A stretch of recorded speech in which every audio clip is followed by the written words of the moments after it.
Hey Mask Nerds, welcome back to another video. Today's going to be a little bit different. I have an interview with Albert from MaskLab. They're the company behind these printed mask designs that you maybe have seen me review in the past, like this amazing design here. I mean, the print quality, the test port I added, of course, but like the print quality is amazing on these, and they also have like some cool gradient designs. One thing in the past, I've had an issue with the nose wire, and I had reached out to them and talked to them about it. So before the interview, I want to give everyone an update that they have updated the nose wire. Now the nose wire is it's a 90 millimeter long, 90 millimeters, roughly 90 millimeters long. It occupies the entire pocket width, and that solves my nose wire issues. Now everyone has a different nose and stuff like that. But for me, this gave me about 98.29% for my test aerosol on my face. So really a significant improvement. Like I've been wearing these daily for a little while now too. I really like them. And just the print quality just blows my mind what they're capable of doing. So hang tight, watch the interview. I think it has some really interesting details about mask manufacturing, how they got into it, the printing. So if you're a mask nerd, I think you'll enjoy it. So enjoy the video. I'll be back for more reviews here shortly. I've been testing a ton of things. If you check the live videos, you'll have seen those. So I'll be back with more individual mask reviews. I just trying to work through the backlog of test data. So I figured I'll keep you mask nerds entertained for a little bit. So we'll cut over to a MaskLab interview with Albert. Thank you. All right, Mask Nerds. I got a fun interview today.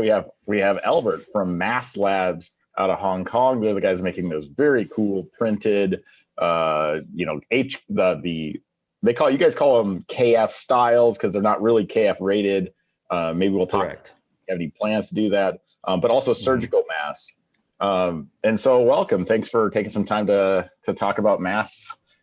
My morning. It's like midnight your time. So thanks for. Yeah, it's midnight. Yeah. Thanks, Aaron, for having me. Yeah, really happy to be here. Excited to talk about masks.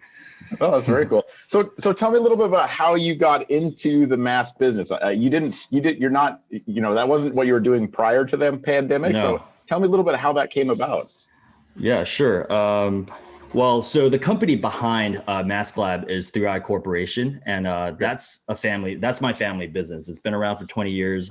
Okay. It started by my father. We mainly do outdoor furniture. We have a factory in, we have a few factories, but we have a factory making cushions in South Carolina. Wow. And that one is managed by my younger brother, Austin, who you've spoken to before. Yeah. So I've helped out here and there with the family business, but mainly for the last 10 years did my own thing, which is e-commerce and tech startups. I had a few e-commerce brands that I did, over the years. So approximately a year ago, wow, I can't believe it's been a year. Yeah, it's exactly a year ago. We were back. So we're Taiwanese Americans, and we're back in Taiwan for Chinese New Year's. And that's when, we got to hear about the virus a little earlier than the rest of the world because everything shut down in China. I believe it was January 21st. So that was a few days before Chinese New Year's. So we gathered at home, and, we started seeing how everything was getting more and more serious, and we weren't able to open our factories in China, and it looked like our business was going to take a toll from the virus. So my dad had the idea. He said, "Hey, why don't we get into making masks? I think this is going to be a long-term thing. Everybody's going to be wearing masks for a while." And I remember the rest of us, we just kind of looked at him like he was crazy. I'm Western educated, so I think there was a little bit of hubris over there. And I was thinking this is going to last, maybe 2 months, and it was never going to leave China. So, right. So after Chinese New Year's, I was like, you know what, I'm going back to the US. Before the pandemic, I was based in California, Los Angeles, actually. So I went back late February. And that's when my dad started looking for machines to make masks. And at the time, it was pretty difficult to get these machines. And I can imagine. We were physically in Taiwan, or he was physically in Taiwan, so it was easier for him to grab 2 of those non-woven converter machines from NCM, this really reputable company in Taiwan. So we were one of the first buyers on the list. It still took us about a month or 2 before we actually took delivery of it in Hong Kong. Meanwhile, I was back in the US, and as I landed, I think March 1st or something like that. And if you recall, That was, I think March 1st was the first death recorded on US soil. And then a week after that, they shut down the NBA. And that was when I realized, oh my God, this is for real. Yeah. So I debated going back or like just sit in California and wait for it to run its course. But then I realized after a few weeks that it was gonna be a while. So we did a call where it was my dad, Austin, my younger brother, and me, and we decided to put all our expertise together and start this new mask business. So I brought my e-commerce and marketing background. Austin has supply chain in the US that helped us get our initial filter media. And my dad obviously had the machines that he already put in an order for. So around March 25th, that's when we took delivery of those two machines to Hong Kong. And just a side note, we're Taiwanese, but the company 3i Corporation has been in Hong Kong for the last 20 years. So that's our base. That's where we have our staff and everything. So that was why we decided to start it in Hong Kong. I think the $1 million question that everyone wants to know is, how did you come about the printing mechanisms that came about, or that concept of that? Because I think when we look at the mask world, it's a black and white world right now, right? There's white masks and there's black masks, and maybe you see something in between. But you're the some first blue ones. Yeah, some blue ones. But in general, you don't see a lot of printing, especially with like kind of an ornate detail like that you had in that mask. Mm-hmm. And just the print quality is pretty amazing. How did that come about? Was that a technology that just happened to be available and you happened to have access to it, or did you go seek that out? It was a little bit of both. It's actually one of the most serendipitous part of this whole journey. So around May to June, that's when there started to be an oversupply of masks in Hong Kong and pretty much around the world, the first surplus. And what we wanted to do was, what we discovered was, hey, we sold all these masks to the streets, but we walk on the streets and we can't tell if somebody's wearing our masks or wearing our mask or not. I mean, we have our logo printed on the mask, but it wasn't very obvious from afar. So the original idea was to create a iconic mask that you could recognize from really far away. So my first idea was you see this, I'm wearing this hat, so it's perfect. You see this logo here? I have this ombre, this gradient. Yeah. So I thought, hey, why don't we make this into the mask? Nobody's done that before. Yeah. So let's give it a try. And the reason why it's serendipitous is because in order to do a gradient print, you can't do the traditional mask printing methods. So just to give it a little background, traditionally, masks are printed with spun lace fabric using regular rollers. You can think of it as just like screen printing t-shirts. Okay. So you have one yellow, like let's say you have 4 colors, like yellow, blue, red, or whatever. You would have one plate for each, and it just goes through a roller. Okay. Now that creates single colors, but if you want a gradient that flows into each other, you can't.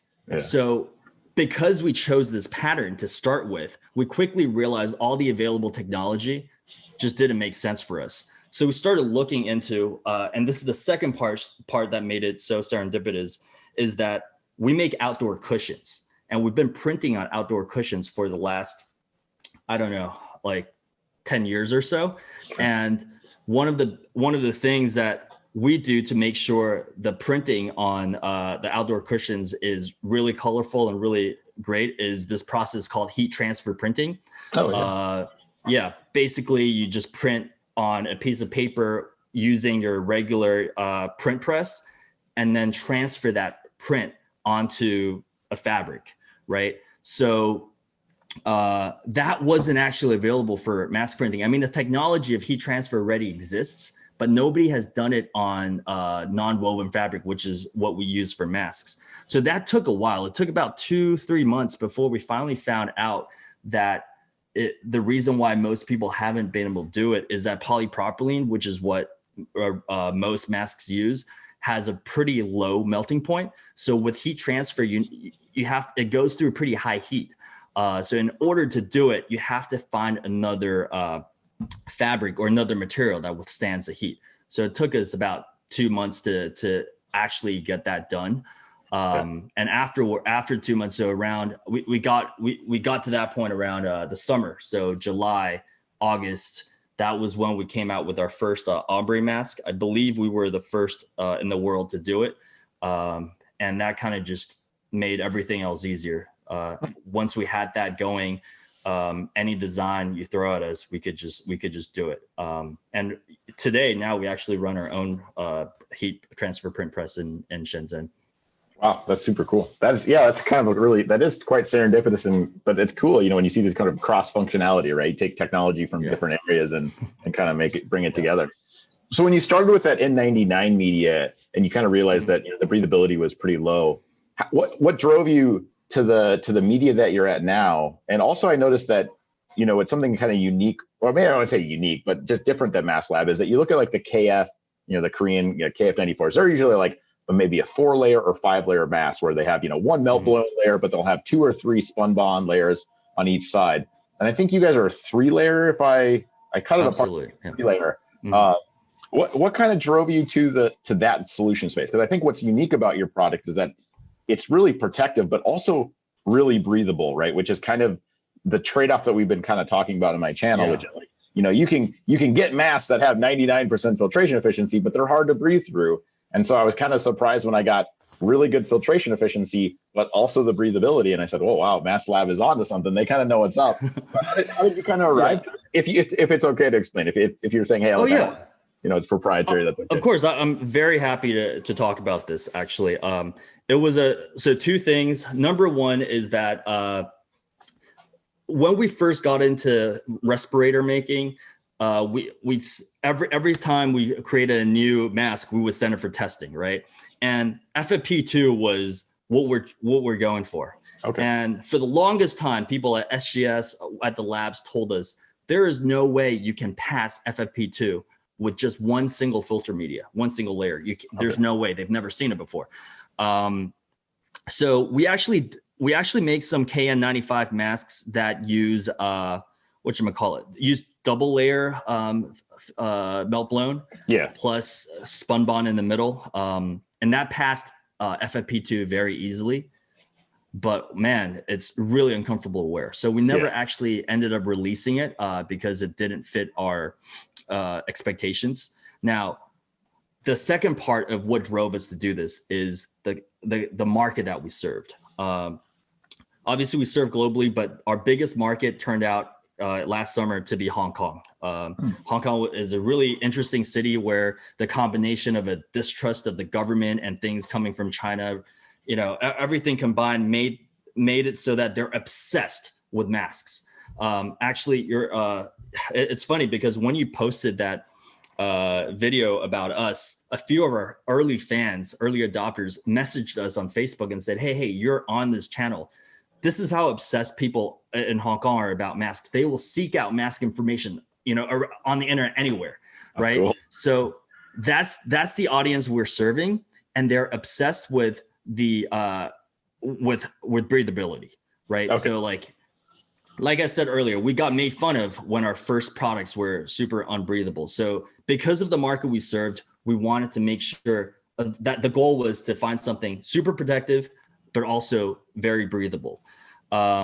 And I mean, the technical part of it, I can get into as well. I don't think there's anything proprietary because I actually read up online about this. So we're on our 3rd iteration of filter media. I'd say the first one is the N99, and the second one before we got onto this one was a US made N95 rated filter media. So N95 passed the non-oil part of FFP2 very easily, mainly because N stands for non-oil, right? But it just couldn't pass the oil part of the test, right? The FFP2 test. Yeah, the FFP2 test is actually harder to pass than the N95. So we tried very hard to do it, and what we realized was that most of the size of the particle size that you're trying to filter here, 0.1 to 0.3 microns, they're filtered by electrostatic, right? So it's not how the fibers are tied together. That's mostly BFE. At such a small particle size, you're mainly talking about electrostatic. And most filter media are corona charged. Yes. So the electrostatic is put on the filter media using corona. What we discovered was that there's another type of filter media that's hydrocharged. So I don't know. I haven't actually seen it being done, but my understanding is that it uses water instead of corona to create the charge to induce the electrostatic into the melt blown. And actually, we didn't discover this. I did some reading as early as 2014. There was a paper written about this in Korea. So my guess is that most of the suppliers that I'm working with are just like us. They got into melt blown and they got into mask making last year. So a lot of these were probably just reinventing the wheel. But prior to the pandemic, mask wasn't really a mainstream thing. So if I were to guess, I would just think this information was concentrated in the hands of a few people who who weren't obviously sharing with the rest of the world. So we came to that conclusion independently. And melt blown fabric, filter media, that market has pretty much been secure, or how should I stabilized. That market is pretty much stabilized in the last few months. So we went from, like, if you're talking about March of last year, you'd be lucky if you could get your hands on some legit melt blown, right? And then you would probably pay 10 times the regular price for it. But nowadays it's different. There's enough supply in the world, so it's becoming really competitive. Manufacturers are competing with each other over. So a few months ago, they were competing over filtration efficiency. Now nobody does that. Nobody compares the filtration efficiency.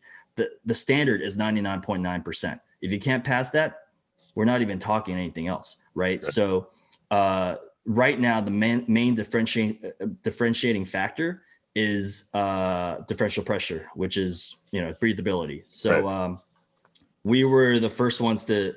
I wouldn't say we're the first ones to get on it. There are a lot of Hong Kong manufacturers who got on who found very breathable filter media as well.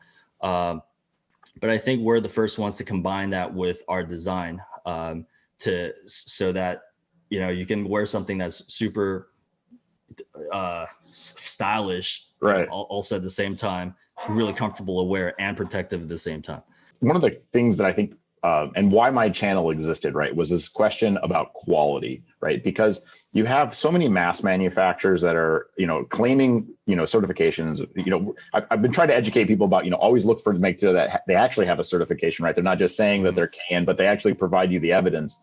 In terms of quality, how does the quality system at MaskLab work? How do you know? So I'll ask it as an uneducated person.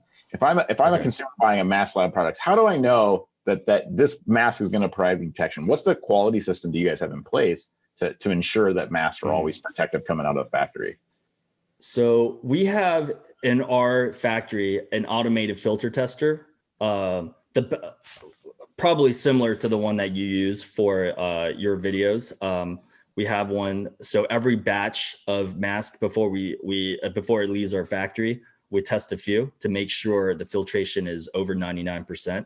The best automated filter tester is something called a TSI 8130A. That one we don't have in-house, but in Hong Kong there are about 4 or 5 labs with it. So periodically we'll send it over for testing, and that's the most. I would say those are the most accurate. And I mean, NIOSH uses it for N95 testing. So yes, So as far as this consumer is concerned, I feel like a lot of people get confused over the flow rate of filtration efficiency, because respirators are tested at much higher flow rate than surgical masks are. Right.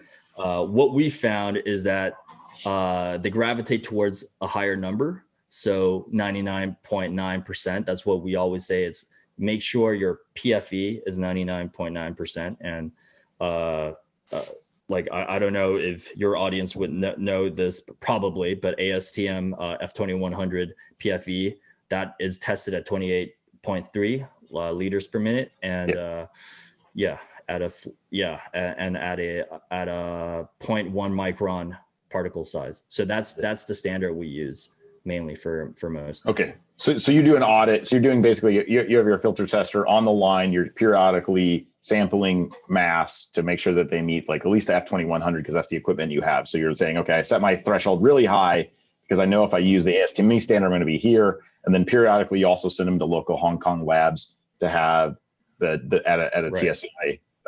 Right. Okay. We used to use Nelson Labs, but I'm sure Nelson Labs was a standard in the world. They had the best mask testing equipment, but a lot of suppliers and a lot of vendors have kind of come up during this pandemic, and I think Hong Kong now has their own like 3 labs that have full mask testing equipment. So we utilize a lot of those. One of the things I get a lot of questions about is people get nervous about supply, right? So like if I buy these and Aaron, your channel's starting to get really popular, is everyone going to buy out all the mask supply? How do you see your mask supply going forward into the, basically into the March and April? Do you continue have like ample supply, or have you had any shortages, or do you think you can continue supply a large volume of masks? So at this point, I don't think shortage of masks in general is something to worry about. We do run out of masks, but we're not running out of masks per se. We're running out of certain designs because we haven't printed as many. Okay. But other than that, I honestly think the mask shortage is behind us now. Right now, there's actually a surplus, especially here in Asia. It kind of proliferates from here. You kind of see it. As you said, you see it online everywhere. We see it in stores. People are doing crash sales, just trying to dump their inventory. So I think there's plenty of masks to go around. I think there's still a lot of dead stock from when masks were pretty bad quality. So it's important to be aware of that and be careful of that. But besides that, I don't think people should worry too much. I think people should go online and look up mask brands that are reputable, and if they like designs, find designs that you like, that they like, can buy from us. Yeah, no, all right. I mean, one of my goals is to to qualify not only the mask maker, but I usually say supplier. In reality, when I say supplier, I mean vendors that are importing directly from a known country. So that's why I started working with, looking at yours, testing your masks. It seems like you guys have a pretty good quality system in place. In terms of the U.S. market, though, I noticed, so you guys have 2 separate websites. You have the MaskLab.hk, your Hong Kong site, and then you also have a MaskLab.us site.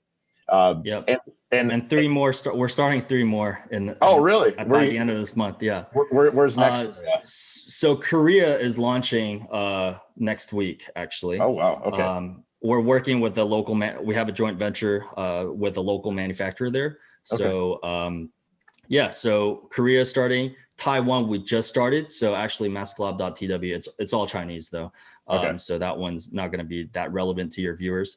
And we're going to have a global one just to target, because some people get thrown off by the MaskLab.hk, even though we do ship internationally. So what we're doing is we're just going to separate out the global market from the Hong Kong market. It's interesting because in your last video, when you did the review for us, you first said we're made in Korea, and then you said correctly we're made in Hong Kong, and then you said we're made in Taiwan. Now all 3 are true, so it's great. I was all over the place on that video. That's what happens when you shoot and edit a video on Christmas Day, because you're like, I got to get this done, I got to get this out there, and you make stupid mistakes. So the U.S. site will.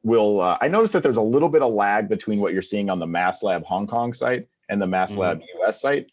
how long do you estimate it will take to get from, so if we see a design come up on Hong Kong, because I think a lot of people out here are like, wow, I see some really cool designs on the Hong Kong site, but I go to the US site and I don't see them yet. What's roughly that lag time do you see from getting them from Hong Kong here to the US? And it's about, I would say 3 to 4 weeks. And it's not every style because it's mainly a logistical issue. We don't manufacture in the US, so we store them in a warehouse, right? So when we create a new product or new design, we want to first fulfill the needs in Hong Kong and now in other parts of our main markets. So it's hard to calculate how much of that to allocate for the US website. Okay. But in general, if a style is popular, expect about 3 to 4 weeks before it hits the US website. Okay. And a lot of the styles, if your viewers are, really like a certain style, the shipping is actually not that bad from the Hong Kong website. We ship via EMS, or if you pay a little more, DHL. It lands probably slightly higher than what you would have paid if it was on the US website. One question I did have for you now that I remembered is, so one of my, for me personally on my face, one of the things that I find very, very important is the nose wire that's used. How do you come across, or like, how did MaskLab decide on, like, how did you pick the nose wire gauge and length in terms of design? How do you do that? Is there like science behind it, or do you just like have a population of fitters that you kind of test and you kind of get feedback, or how do you pick that? I'm curious how mask manufacturers do it. Okay, so the gauges, there are a few standards that you pick from, standard sizes that you pick from. So there's double or single. Usually for surgical masks, we use single, and for bigger respirator style masks, we use the double wire. So for double wires, there aren't a lot of choices. It's mainly it's 3 millimeter, 4 millimeter, 5 millimeter. Okay. We started out with 5 millimeter. That was the standard in the beginning. But we found a lot of our customers found it too hard to press. And I mean, we tested ourselves. It's something that, if you didn't know that it could be better, you didn't do it. So our first iteration of our masks used 5 millimeter. And around fall of last year, we switched to 4 millimeters. We found that 3 millimeter was way too easy to move around, and it wasn't stable enough. So 4 was kind of like the sweet spot. The sweet spot between like sculptability and stability. So, not a lot of parameters that we can. Okay, I mean, that's good. I mean, I didn't know that there was just kind of 3 options available in that space. What about length? How did you settle on the length? For me personally, I find that the MaskLab, it fits me because you saw my test data, but it kind of the nose wire just ends like right at the edge of my cheek. How did you come up with the length? And is there a disadvantage to going too long in the nose wire? So, yeah. So the nose wire length. So the nose wire comes in rolls. So actually what determines the length isn't by your supplier. It's actually by your machine that cuts it and by the tooling that you have. To be honest here, we just used the standard that came with the machine. If we wanted to elongate it, we would have to change a lot of tooling. And so the disadvantage of making it too long would be it would poke out from the sides. I have it here. So it would poke out from the sides. It would make it harder to cut, more defects. So the reason why we didn't make it longer. So here's the pocket of the nose wire, right? With the nose wire pocket, we always want to have a little bit of slack. So then when your machine cuts, even if it's not 100% precise, it still goes in there. Because if you make it longer so that it fills the pocket 100%, then you're going to look at a lot of defectives. So that's the main reason we came up with this. It's just a standard length, and we made sure it fit in a pocket. If we wanted to make it longer, we'd have to change a lot of things. With the printing that you do on the mask, how do you know that the printed material doesn't, affect the filtration efficiency, so like the printing process, and 2, how do we know that the stuff that's on that mask is safe to breathe in, that it's not outgassing something dangerous or there's some dangerous chemicals inside of it? All right. So the first part, how do we make sure it does not affect the filtration efficiency? Simple. After we print it, we make it into a mask and we run it through the automated filter tester. Okay. If anything, it actually makes the filtration higher, filtration efficiency higher. So that's not a concern there. As for harmful chemicals, that's absolutely a concern. So from the very beginning, we made sure to use food grade pigments when we did the initial printing. And we make sure of this in two ways. We do the test. We send pigments out to testers, to labs, to test the actual pigments themselves. And then after it's printed on a mask, we sent the finished masks to a local lab, an accredited lab here in Hong Kong, to test for harmful particles. So we're talking about heavy metals, cancer causing chemicals. So we have zero of all of that, but that is something to be concerned about. So if you see designs out there in the market, it's really important to make sure that they have test reports saying that that their printing is safe to use, because there are a lot out there that aren't. So Albert, thank you very much for hanging out and talking about masks with Mask Nerds. Again, this is Albert from MaskLab. If you're interested in MaskLab's products, you can get them at masklab.us. They also have a Hong Kong site. If you're a super mask nerd and you want to pay that shipping fee, you can go ahead and get them from masklab.hk. You'll get that 3-week lead time before they come to the US. And if you're international, also check out the masklab.hk website. They can ship internationally, basically anywhere that EMS and DHL can deliver, with a few exception of countries that might have import restrictions. So, but you can check that on the website, place an order, and they'll take care of you. So Albert, thank you very much for hanging out, and I hope you have a great evening or late night there in your quarantine. Thanks. Yeah, thanks, Aaron, for having me. It's been fun. Oh, no problem at all. Thank you very much.